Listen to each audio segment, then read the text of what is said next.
Hi, everybody. Welcome to English Digest. I'm Tom. Hi, I'm Stephanie. And we're talking about a particular issue in today's lesson.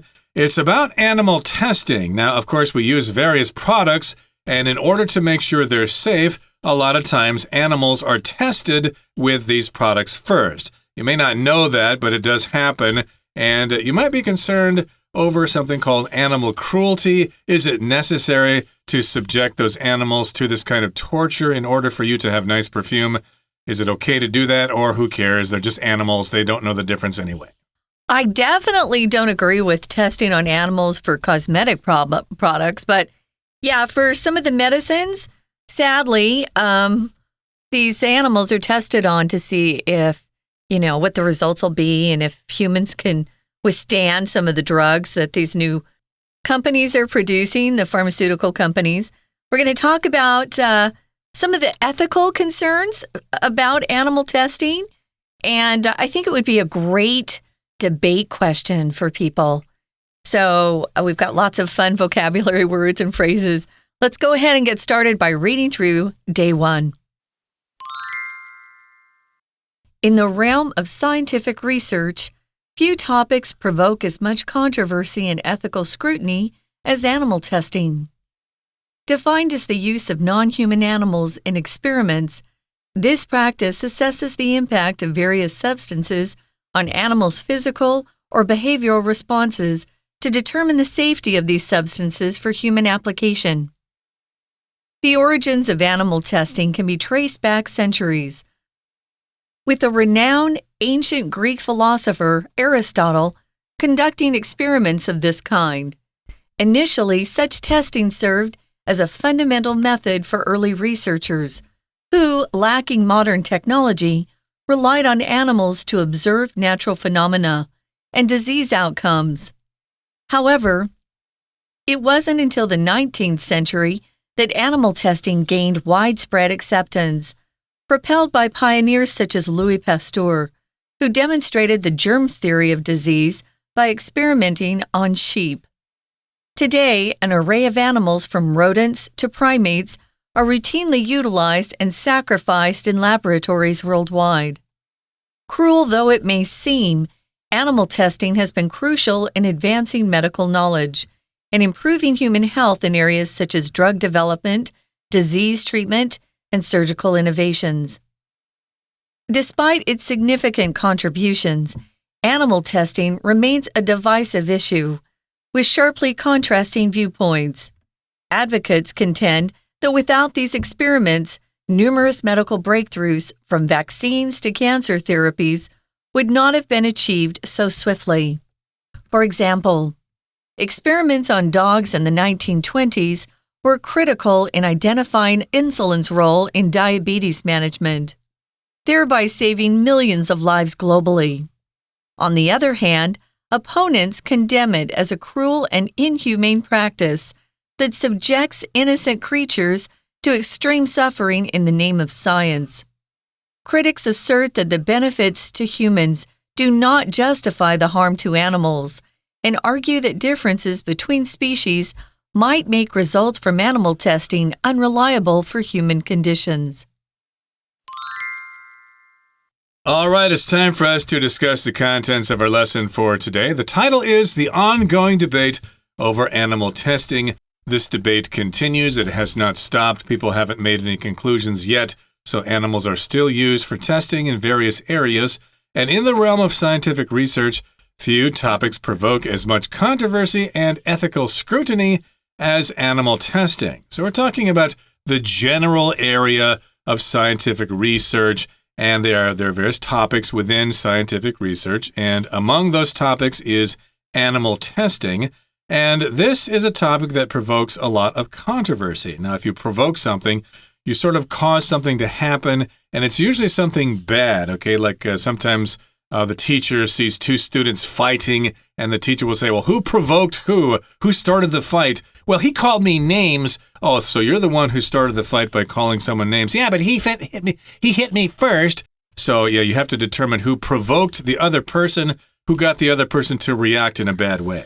So it can cause someone to feel a certain way, or it can start some sort of action as Tom was just describing. Yeah, some people like to provoke you. They kind of like to push your buttons, we'll say sometimes. He loves to push my buttons to get me upset about something. So it could cause a person or an animal to become angry or violent. You can provoke a dog just by kicking it, which is horrible. But I know some people do kick dogs. So yeah, this has provoked a lot of controversy, a lot of different opinions about this. And ethical scrutiny. Ethical refers to whether something's right or wrong, not necessarily legal or illegal. It could just be because it's bad, morally wrong. So you could talk about ethical principles or ethical standards.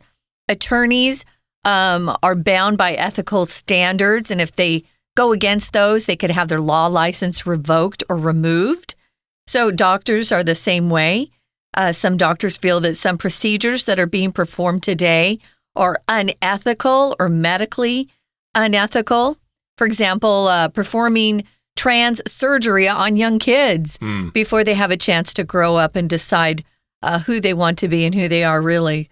So yeah, this can cause a lot of controversy. Maybe you've had this kind of debate with your friends, and some people feel like it's okay to test on animals, and some of your friends think that that's just the worst thing ever. Yep, it can be controversial. So again, ethical is just concerned with what is right or wrong. Again, this is similar to the word moral. To me, ethical has more to do with your profession or with work and things like that, whereas morals have to do with your general behavior as a human being.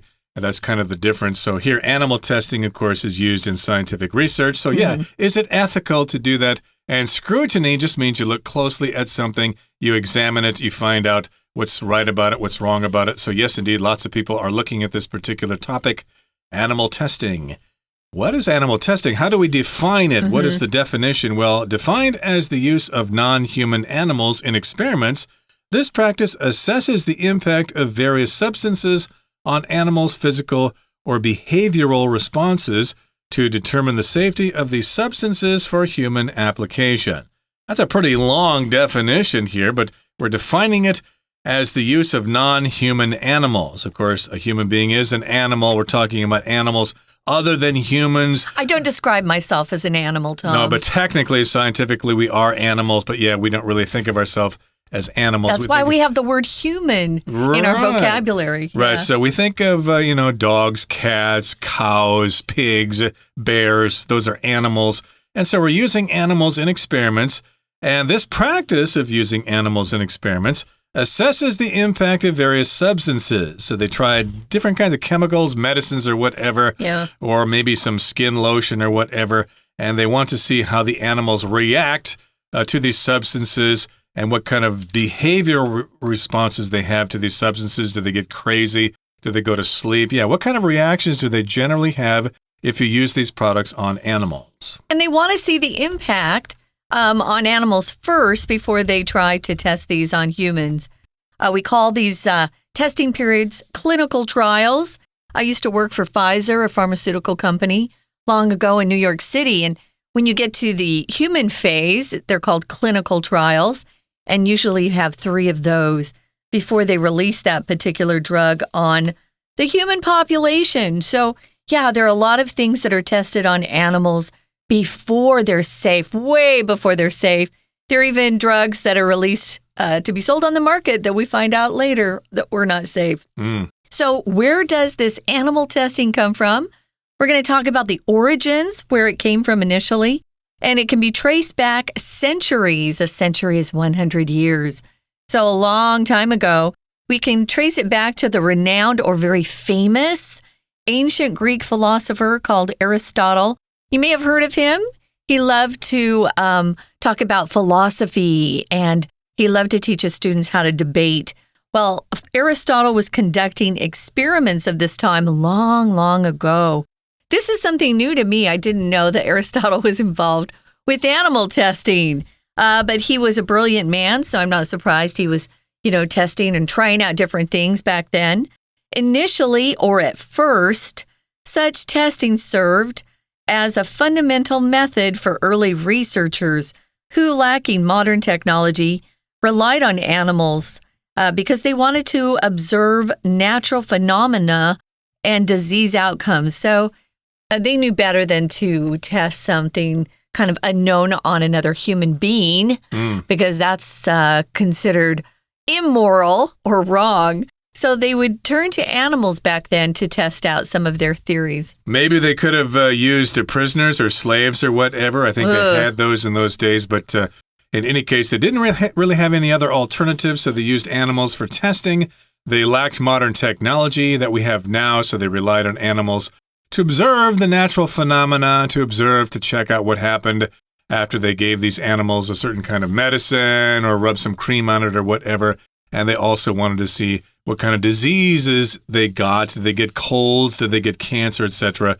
However, it wasn't until the 19th century, which would be the 1800s, that animal testing gained widespread acceptance, propelled by pioneers such as Louis Pasteur, who demonstrated the germ theory of disease by experimenting on sheep. So we're coming up to more modern times. We're getting up until the 1800s, and we've got Louis Pasteur, okay, he's a French guy, I believe, and of course, he propelled this research on animals based on what he did. So here we've got the word propel, which means to push something forward. When I see the word propel, of course, I think of an airplane that has propellers as opposed to a jet. Smaller aircraft will have propellers.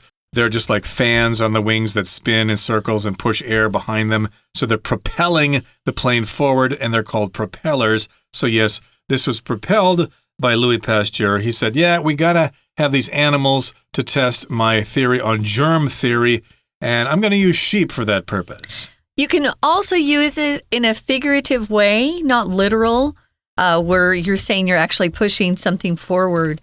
You could say, oh, she was propelled by greed when she stole all that money from her company.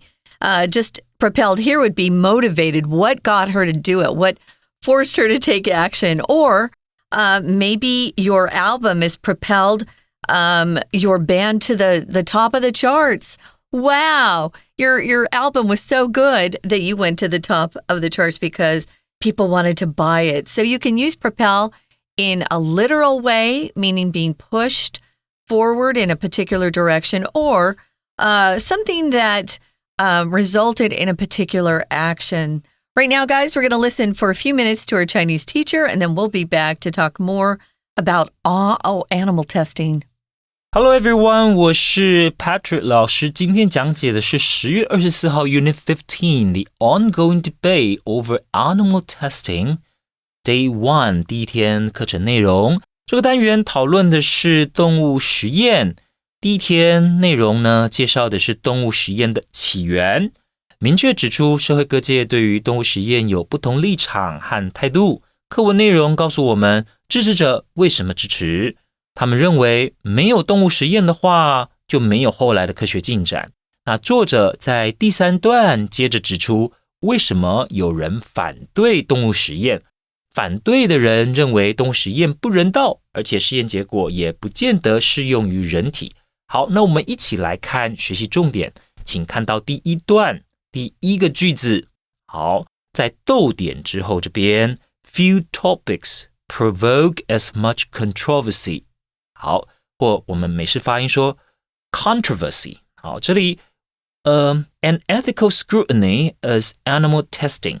请同学呢先看到 few 这个字 ，few topics， 那就表示什么 ？few 是很少，几乎没有，很少有话题像动物实验一样引发许多的争议、道德的检验。好，那再来呢，要请同学看到的是 provoke。这个动词它其实是引发的意思。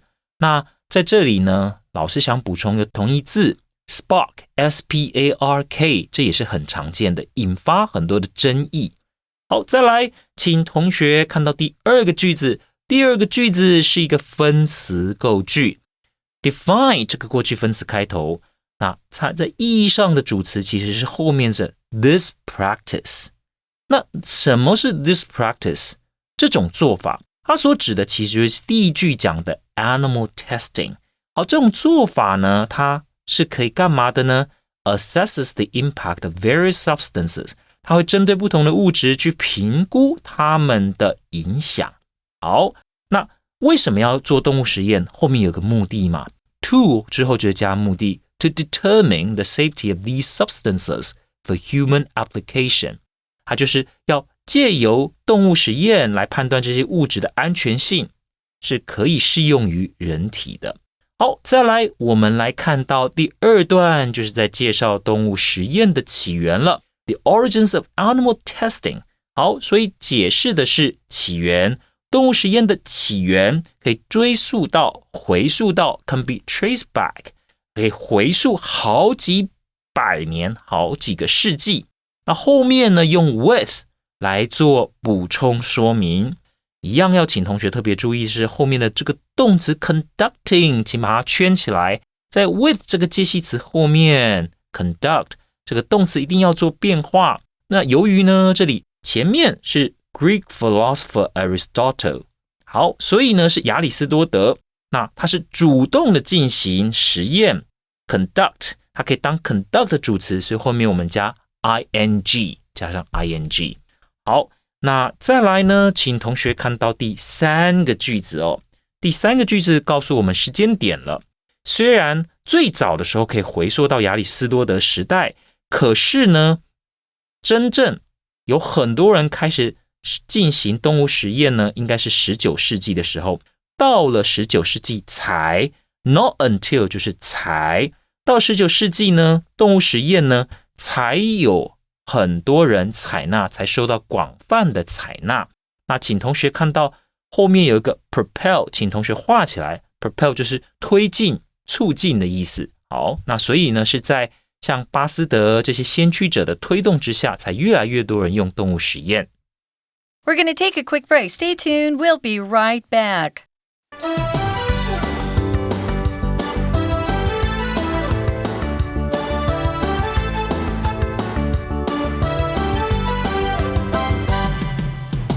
Welcome back, guys. This is our issue unit. We're talking about the ongoing debate over animal testing. It's very controversial. A lot of people think animals should be protected and taken care of and treated well by humans. I agree with that. Others believe that, I don't know, animals are, they're for us, they're for people. If we need to use them to test out new drugs, who cares? They're just animals. But we know that animals sense pain and they do have feelings. Some animals more than others, we know. But we're talking about some of the ethical problems behind animal testing. But when we left you, we were talking about the origins of animal testing. Where did they start? Who started testing on animals? Where did this idea come from? Right, we talked about Aristotle. He didn't really have any choice, so they experimented on animals back then. I'm sure they experimented on the slaves back then, Probably, too. yeah, they could. They did not think that was unethical at the time. Ugh. And then we went fast forward to the 19th century, and we talked a little bit about Louis Pasteur. And he had this germ theory. He's a big guy in terms of vaccines and things like that, and germ theory. And he needed to prove his ideas by using sheep, which of course are those animals with the thick wool that we shear off of them to make sweaters. And today, an array of animals from rodents to primates are routinely utilized and sacrificed in laboratories worldwide. So that's the situation now. We've got an array of animals. We've got various different kinds of animals, and we've got a range of them from rodents to primates. So rodents, of course, include mice, or even squirrels or smaller animals like that. And then we go up to larger animals on the food chain, I guess. We've got primates such as chimpanzees and gorillas. We experiment on them as well. So that's the range here from rodents to primates.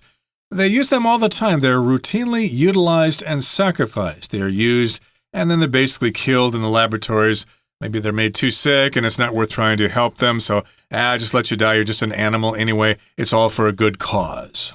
Yeah, it's kind of awful. So cruel, though it may seem, and it does seem very cruel, animal testing has been crucial or vital, essential in advancing or pushing forward medical knowledge and improving human health in areas like drug development, choose there most often, disease treatment, What if someone has cancer? How do we treat them so that they have a good outcome? And also surgical innovations. I was thinking about the first doctor who did a heart transplant. Of course, they had to practice on different hearts before they practiced on the first human who was willing to be kind of a guinea pig. We call people who volunteer for kind of dangerous experiments a guinea pig. So, yeah, I think they started by testing on pig hearts, if I'm not mistaken. Yeah, sounds right. Yeah, a heart transplant of a pig heart as a way to practice for the real thing. And so, yes, indeed, they have been using these experiments with animals to advance modern science and medical technology and stuff like that. So, of course, they want to advance medical knowledge to improve our health. And, of course, again, it is done in areas such as developing new drugs, new vaccines, or whatever, and also in treating diseases like diabetes or cancer or whatever. And surgical innovations. Surgical has to do with surgery, when doctors basically cut a person open in order to fix something inside the body of the patient. And an innovation is something new that is amazing, that it did not exist before, and it can do a new function that other things could not in the past. I wanted to mention surgical has to come in front of a noun. It's an adjective. But if you're having surgery, surgery is non-count, a non-count noun. Operation, which is the same thing, is countable. I'm going in for an operation tomorrow. I'm going in for surgery tomorrow. They mean the same thing. It's just got different grammar, so be careful. And the person, of course, who performs an operation or surgery is a surgeon. So that's why they're experimenting on animals to make improvements in those different areas. Moving on now to the next paragraph, it says, despite its significant contributions, animal testing remains a divisive or divisive issue. Here we've got the word divisive. I say it that way, divisive. I think that's your preferred pronunciation. But divisive is also commonly used. Yes. It just means it causes controversy. It makes people take sides. Of course, here in Taiwan, we've got lots of divisive issues that make people angry. Recently, there were some problems on the MRT about the priority seats. You know, who should be given those seats? Right. People were fighting about that. And it's a very divisive issue. People are taking sides on that issue. Who do they support? Who are they against? Etc. And yes, indeed, this is divisive. Some people say, no, we shouldn't use animals at all. It's cruel. It's terrible. While other people say, yeah, it might be cruel and terrible, but hey, we can't save people unless we do that. Right. So you've got sharply contrasting viewpoints. A viewpoint is your way of looking at something. You could also say your point of view, your viewpoint. But if you make a viewpoint or point of view, plural, it has to be points of view, not point of views. No. That's weird. Okay, so yeah, how you look at something, your opinion about something. Advocate, an advocate is somebody who is supporting something publicly. These advocates, they contend or argue that without these experiments, numerous medical breakthroughs, new information that's learned from vaccines to cancer therapies would not have been achieved so swiftly. A vaccine, of course, is a substance that is usually injected into a person to protect against a particular disease. Although that didn't work with COVID, people who were vaccinated still got it. But that used to be the old definition. Once you got a vaccine, you would never get that particular disease. So some of these breakthroughs, and we're going to see new medical breakthroughs in the future that come out. Some of these are possible because of animals. Don't forget that. Right, so we have cancer therapies, and all of these things would not have been possible. They may have been possible, but it would have taken longer. So yes, a lot of lives were saved as a result of animal experiments. And for example, experiments on dogs in the 1920s were critical in identifying insulin's role in diabetes management, thereby saving millions of lives globally. Now, as you know, diabetes is when your body cannot control the blood glucose or the sugar in your bloodstream. And if that's out of control, it can cause problems, and eventually it might kill you because you have insulin from the pancreas that is secreted in your body, and there's something wrong with your pancreas and it can't secrete that insulin, so you have diabetes. So they tried to figure out a way to screw around the insulin there to get it to produce more rapidly in the body. So they had to experiment on dogs. And if they had not done that, lots of people who had diabetes at that time, well, they would have died. And I guess they had some new drugs like maybe metformin or something like that. They were able to save lives. So we're using this pattern, for example, we're giving you this example of something positive that experimenting on animals produced. But here is the opposite. On the other hand, which is a different viewpoint, opponents, people who are against something, are opponents of something, they condemn it as a cruel and inhumane practice that subjects or forces innocent creatures to extreme suffering in the name of science. So an opponent can also be someone you're competing against. It doesn't have to be an enemy. Maybe you're competing against the high school team across the city for the championship in something. But an opponent here just means somebody that is on the other side of an issue, and that's what we're talking about in particular. Right, and of course those people say, hey, it's cruel, it's unusual, it's inhumane, it's just not nice to do that to animals. They are subject to extreme suffering just because scientists want to make something better for human beings. It's not worth the sacrifice. I guess that's their point of view. And critics assert that the benefits to humans do not justify the harms to animals and argue that differences between species might make results from animal testing unreliable for human conditions. So they're going beyond just saying it's cruel. They also say that the benefits that you get from animal testing are not really worth it. They assert that the benefits do not justify the harm to those animals. So if you assert something, that means you express your opinion and you make sure everybody knows about it. You kind of emphasize this particular opinion.